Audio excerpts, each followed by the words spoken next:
Ang mga pastor, mga higala, sila ang mga gitawag sa Ginoo nga magsangyaw sa maayong balita sa gospel sa Ginoo sa kaluwasan nga iya kang Kristo.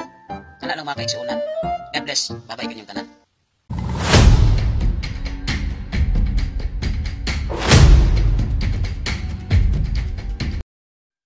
Naay giingon sa panultihon nga claiming and proving are two different things. Ang pag-angkon ug ang pagpamatuod duha kana ka managlahing butang. Pwede kang muangkon apan pamatuod una ang imuhang gitawag og giangkon. So karon, ang atong higala nga pastoy ingon pa niya nga ang mga pastoy daw kuno karon ha kanang makita ang mga pastoy ha. Sila daw kuno ang gitagaan og misyon og katungod sa Dios nga magwali sa gospel or magwali sa gitawag og maayong balita or sila daw mismo ang gitawag gyud daw sa Dios nga gisugo nga magsulti sa iyang pulong ipalapnag ang maayong balita.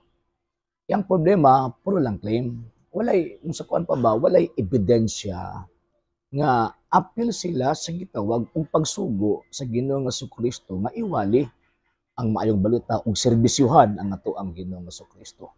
Hinuon kung ato ang basahon ang balaang kasulatan namong gibabasa nga word nga pastor. Pero ang problema kung sila magud ang mubasa, kutob lang sila sa word nga pastor. Wa sila kabantay nga kanang word man gud nga pastor sa Bisaya magbalantay na ay specific nga tawo nga gipuntingan si Kristo nga naa siya bukasyon nga gitawag og mga lagad kang Kristo. Unsa man ang bukasyon nga mga lagad kang Kristo? Biblically speaking, mo nang gitawag og mga pari. Di ba? Si Kristo mismo pastor, di ba? St. John chapter 10, si Kristo mao ang maayong magbalantay or ang maayong pastor. And at the same time, according to St. Paul, Hebrews chapter 3 verse 1, si Kristo mao ang pangulong pari sa atong pagtuo. So buti pasabot, biblically speaking, kung mayroong tag-pastor, pari. Kay ang tinuod nga pastor, pari. Dili pwede nga naay pastor nga gitawag og dili pari. Dili tinuod na. So karon, ang gisugo sa maayong balita, kung ato ang basahon ang kasulatan, implicitly, implied, ang iyang gipangsugo, pari. Nga naman, kay according to St. Peter, 1 Peter chapter 2 verse 9, ngun pa ni tawag ining ni San Pedro nga, kay kita gihimong gingharian sa mga pari. Di ba? Nya si Saint Paul pud mismo ingon niya, ako nag-alagad isip pari. Nya pagkahuman kay nag-alagad ba sa isip pari, 1 Corinthians chapter 14 chapter 4 verse 15 rather, ang giingon sa ni San Pablo kay ako nahimo ninyong amahan pinaagi sa maayong balita. So buti pasabot, again ha, ang tinuod nga pastor pari. Ang gisulti sa Biblia nga mga pastor, pari. So, but pasabot, kung naay mag-claim nga pastor, unya, dili ganina pari, dili na pastor, pastoy na.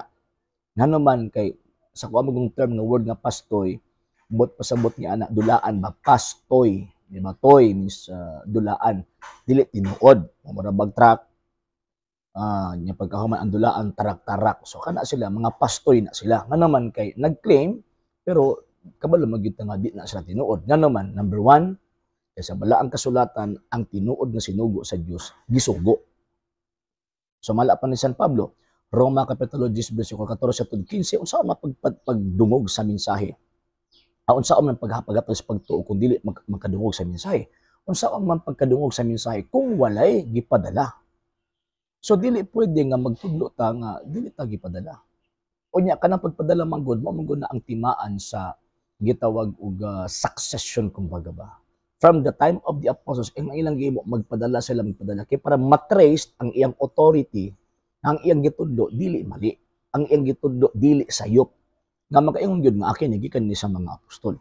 So karon kini mga pastoy nga atong nakit-an karon sa atong palibot asa mas lagikan.